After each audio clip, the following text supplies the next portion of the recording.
Salam sejahtera, terima kasih karena bersama dengan saya di Nazilin Unity Channel. Saudara, laporan kali ini benar-benar mengejutkan kita semua. Tidak pernah kita tahu laporan seperti ini. Bahkan mungkin ada media yang tak berani mendedahkannya. Dalam laporan di Harapan Daily hari ini, menulis, kes rogol di Kelantan membimbangkan. Budak perempuan sendiri minta buat hubungan. Wow, kita memang terkejutlah dengan pendedahan oleh polis Kelantan ini. Bukankah Kelantan adalah negeri yang sepatutnya tidak mempunyai kes seperti ini? Di mana silapnya, di mana salahnya? Kita pun tak tahulah siapa yang harus dipersalahkan.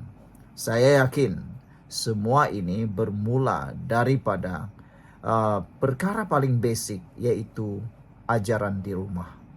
Oleh sebab itulah tidak dapat dinafikan. Bermula daripada rumah semuanya berkesinambungan. Saudara-saudara sekalian, sebelum kita teruskan ulasan ini, jangan lupa siapa yang ada kencing manis, tinggi darah, gout. Saya tak jual produk, saya hanya kongsikan kepada Anda produk yang paling mujarab, murah, dan sudah ramai orang menggunakannya. Beribu-ribu orang telah menerima manfaatnya. Mereka kata dalam testimoni, mereka kini menjadi semakin sehat dan tidak menjadi kerisauan lagi tentang gout, kencing manis, dan tinggi darah. Jadi cepat beli produk ini selagi stok masih ada. Terima kasih kerana menyokong channel ini. Jangan lupa tinggalkan komen Anda berkait isu kali ini.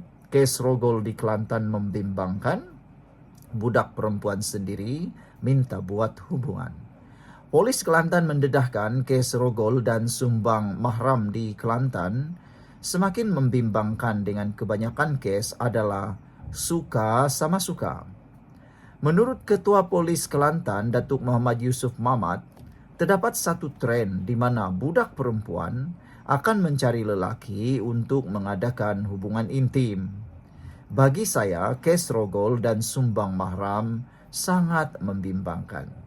Saudara, seingat saya, undang-undang di Malaysia mengatakan bahawa walaupun suka sama suka, tetapi sekiranya ianya melibatkan hubungan intim atau hubungan seks di bawah umur, khususnya melibatkan seorang kanak-kanak perempuan, macam mana pun dia suka sama suka, kalau itu kedapatan oleh polis, itu akan dianggap sebagai rogol. Selagi kanak-kanak atau perempuan itu berusia di bawah 16 tahun, ia boleh berpotensi menjadi kes rogol. Saudara, kata Ketua Polis Kelantan, Datuk Muhammad Yusuf Mamat, terdapat satu tren di mana budak perempuan akan mencari lelaki untuk mengadakan hubungan intim. Bagi saya, kes rogol dan sumbang mahram sangat membimbangkan. Jika dulu lelaki yang mencari perempuan, namun kini di Kelantan sebaliknya yang berlaku. Apabila perempuan yang mencari lelaki untuk membuat hubungan, katanya. Wah, ini pendedahan Ketua Polis Kelantan yang mengejutkan kita. Hasil siasatan yang dilakukan, sebanyak 98% kes yang dilaporkan adalah suka sama suka, katanya pada sidang media. Bagi kes sumbang mahram, ada kes di mana kanak-kanak perempuan berusia 13 tahun hamil bersama bapa saudaranya yang berumur 20-an. Selain itu, kata beliau, ada kes anak saudara perempuan berusia 10 tahun meminta membuat hubungan dengan bapa saudara berusia 20-an yang akhirnya mengandung.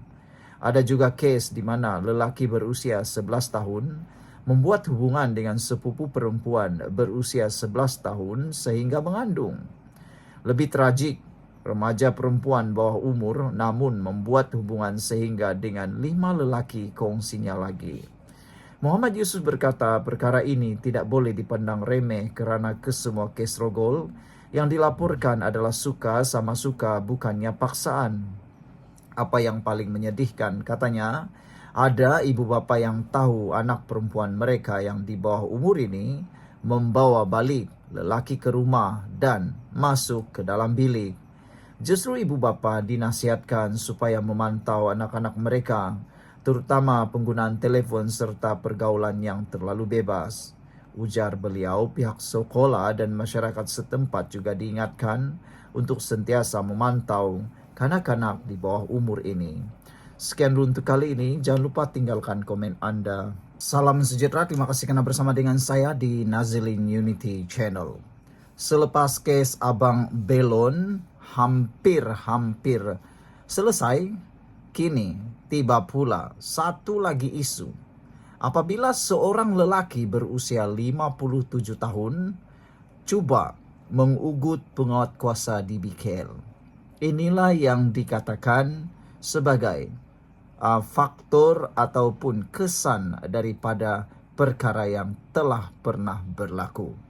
Akibat daripada penularan pengaruh melawan penguatkuasa, akhirnya seorang lelaki 57 tahun yang cuba mengugut penguatkuasa terima pada. Saudara-saudara sekalian, macam manapun kamu cuba untuk menegakkan sesuatu, yang pastinya salah tetap salah, benar tetap benar, haram tetap haram, tak haram tetap tak haram. Itulah dia. Seorang lelaki berusia 57 tahun ditahan selepas dipercayai membuat ugutan jenayah terhadap penguatkuasa Dewan Bandaraya Kuala Lumpur hari ini. Ketua Polis Kuala Lumpur, Datuk Rusdi Muhammad Isa berkata, penahanan itu dibuat susulan satu laporan polis mengenai satu hantaran di laman Facebook. Jelas beliau hantaran itu adalah tangkap layar perbualan dalam kumpulan WhatsApp mengenai ancaman dan hasutan kepada penguatkuasa di BKL. Sebelum kita teruskan laporan ini, jangan lupa siapa ada masalah kencing manis, tinggi darah dan gout, sila tekan butang produk yang ada dalam video ini kerana produk ini murah, berkesan dan beribu-ribu orang telah membelinya. Mereka kata melalui testimoni, mereka menerima manfaat dan makin sehat. Jadi beli selagi stok masih ada dan murah pula. Saya tak jual, saya hanya kongsikan kepada anda. Terpulang, anda klik, anda ada dapat manfaatnya. Kita teruskan. Pengadu menyatakan tangkap layar WhatsApp tersebut merupakan ancaman, hasutan dan berbau ugutan dengan niat terhadap penguatkuasa di BKL sebagai penjahat awam yang menguatkuasakan undang-undang. Susulan itu, bahagian Jabatan Siasatan Jenayah Ibu Pejabat Polis Daerah Ceras hari ini menahan seorang lelaki berusia 57 tahun pada 12.10 tengah malam, katanya. Menurut Rusdi, kes disiasat mengikut Seksyen 506 dan 505 dalam kurungan B, Kanun Keseksaan serta Seksyen 233 Akta Komunikasi dan Multimedia. Saudara-saudara sekalian, negara kita ini memang negara yang bebas. Negara kita ini mengamalkan kebebasan bersuara, kebebasan menulis dan sebagainya. Tetapi haruslah kita bijaksana dan jangan jadi bodoh apabila kita menyuarakan pendapat atau menulis sesuatu dalam suntingan di Facebook, di Twitter, di WhatsApp dan sebagainya. Kerana kita mempunyai undang-undang. Kebebasan kita ada dibatasi oleh undang-undang. Saya yakin kalau kebebasan itu tidak dibatasi oleh undang-undang, negara kita akan menjadi seperti negara di dalam zoo, negara di dalam hutan, yang mana kita akan seperti binatang yang tidak mempunyai undang-undang. Itu sebabnya kita perlu menghormati undang-undang yang ada di negara kita. Jangan sesekali cuba untuk buat jadi hero. Padahnya anda akan ditangkap.